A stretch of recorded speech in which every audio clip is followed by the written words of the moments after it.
Hi అండి. ఈరోజు మన వీడియో వచ్చేసి క్యాలీఫ్లవర్ టమాటా మసాలా కర్రీ అండి. సూపర్గా ఉంటుంది. చపాతీలోకైనా రైస్లోకైనా కాంబినేషన్ చాలా బాగుంటుందండి. ఇలా చేసుకొని ట్రై చేయండి ఒకసారి. కాలీఫ్లవర్ని ఇలా మసాలా పెట్టి వండుకుంటే మనకి చికెన్ ఫ్లేవర్ వస్తుందండి. చికెన్లా ఉంటుంది కర్రీ కూడా. మనం ప్రాసెస్ చూసేద్దాం ఒకసారి. ఇక్కడ నేను క్యాలీఫ్లవర్ని ఈ విధంగా తీసుకున్నానండి, కాళ్ళన్నీ తీసేసి. వీటిని మనం మీడియం సైజ్ పీసుల్లా కట్ చేసుకోవాలి. ఈ విధంగా మీడియం సైజ్ పీసుల్లా కట్ చేసుకోవాలండి. సైజు ఈ విధంగా ఉంటే సరిపోతుంది. మరి చిన్నవి కట్ చేస్తే మన కూర ఉడికే లోపల ఇవి నలిగిపోతాయండి. ఇక్కడ నేను 1 స్పూన్ సాల్ట్ వేసుకొని వేడి వేడి నీళ్ళు మన క్యాలీఫ్లవర్ ముక్కల్లో వేస్తున్నానండి. ఎందుకంటే వేడి నీళ్ళల్లో క్లీన్ చేసుకుంటే ఈ ఇట్లల్లో చిన్న చిన్న పురుగులు ఉంటాయి కదండి, అలాంటివి ఏమైనా ఉన్నా కానీ శుభ్రంగా క్లీన్ అయిపోతాయి. ఈ విధంగా శుభ్రంగా క్లీన్ చేసుకున్నాను క్యాలీఫ్లవర్ ముక్కలన్నిటినీ కూడా. నెక్స్ట్ స్టవ్ ఆన్ చేసి కడాయి పెట్టి 3 స్పూన్స్ ఆయిల్ వేసుకొని ఆయిల్ హీట్ ఎక్కాక పోపు దినుసులు వేసుకున్నాను. మినపప్పు, శనగపప్పు, జీలకర్ర, ఆవాలు వేసుకున్నానండి పోపులో. పోపు కొంచెం కాగాలి. ఇలా కాగిన తర్వాత మనం ముందుగా కట్ చేసి పెట్టుకున్న ఉల్లిపాయ ముక్కలు, పెద్ద సైజు ఉల్లిపాయ అయితే ఒకటి సరిపోతుంది. 4 పచ్చిమిర్చిని ఈ విధంగా చీల్ చేసుకోవాలి. ఉల్లిపాయ ముక్కల్ని పచ్చిమిర్చిని ఈ విధంగా కలుపుకుందామండి ఒకసారి. మనకి లైట్గా వేగాలండి ఉల్లిపాయ పచ్చిమిర్చి ముక్కలు. నెక్స్ట్ ఇక్కడ కరివేపాకు వేసుకుంటున్నాను, 4 రెబ్బలు.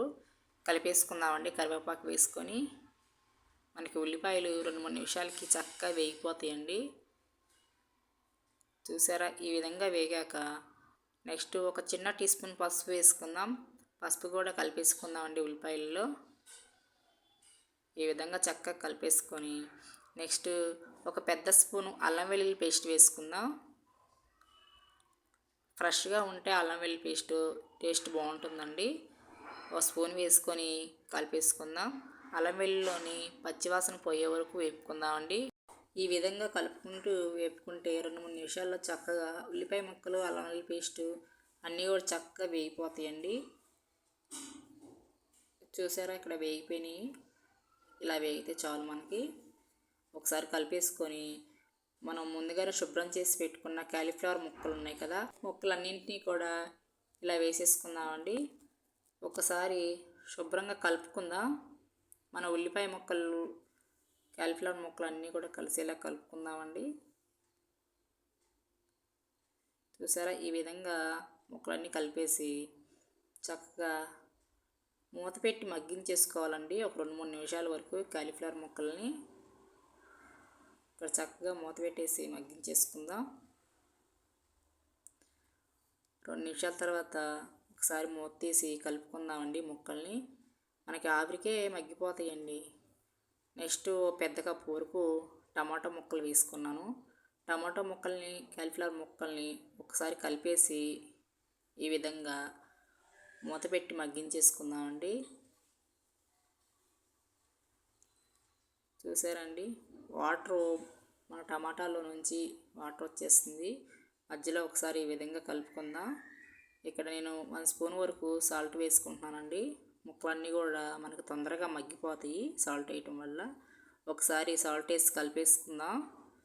ఈ విధంగా కలుపుకొని చక్కగా మూత పెట్టి మగ్గించేసుకుందామండి. త్వరగానే కూర మనకి రెడీ అవుతుందండి. ముక్కలు త్వరగా మగ్గిపోతాయి. 5 నిమిషాల తర్వాత మూత తీసి చూస్తున్నాను. చూసారండి? మనకి సాల్ట్ వేయటం వల్ల టమాటాలోని వాటర్ అంతా కూడా చక్కగా దిగిపోతుంది. ఇప్పుడు నెక్స్ట్ 1 స్పూన్ కారం వేసుకుందాం. నెక్స్ట్ 1 స్పూన్ ధనియాల పొడి వేసుకుందామండి. తర్వాత 1 స్పూను గరం మసాలా వేసుకుందాం. ఈ మసాలాలన్నీ కూడా చక్కగా మన కర్రీకి పట్టే విధంగా కలుపుకోవాలండి. ముక్కలన్నీ చితికిపోకుండా స్లోగా కలుపుకుందాం. ఈ విధంగా స్లోగా కలుపుకోవాలి కర్రీ అంతటిని. ఈ విధంగా చేస్తే క్యాలీఫ్లవర్ టమాటా మసాలా కర్రీ చాలా బాగుంటుందండి. చపాతీ కాంబినేషన్ బాగా సూపర్గా ఉంటుంది. మూత పెట్టి 2 నిమిషాలు మగ్గించుకుందామండి. మసాలాలు వేసిన తర్వాత ఒకసారి మూత తీసి చెక్ చేద్దాం. మనకు ఆల్మోస్ట్ రెడీ అయిపోయిందండి. ఇక్కడ కొత్తిమీర వేసేసుకుందాం. ఈ విధంగా కొత్తిమీర వేసుకొని ఒకసారి కలుపుకుందామండి కర్రీ అంతటిని. మనకి కూర రెడీ అయిపోయిందండి. ఇక్కడ ఈ విధంగా చక్కగా కలిపేసుకొని కూర రెడీ అయిపోయింది ఫ్రెండ్స్. ఈ విధంగా చేస్తే మనకి క్యాలీఫ్లవర్ టమాటా మసాలా కర్రీ సూపర్గా ఉంటుందండి. వీడియో కనుక నచ్చినట్టయితే లైక్ చేయండి, షేర్ చేయండి, అలాగే సబ్స్క్రైబ్ చేసుకోండి. Thank you.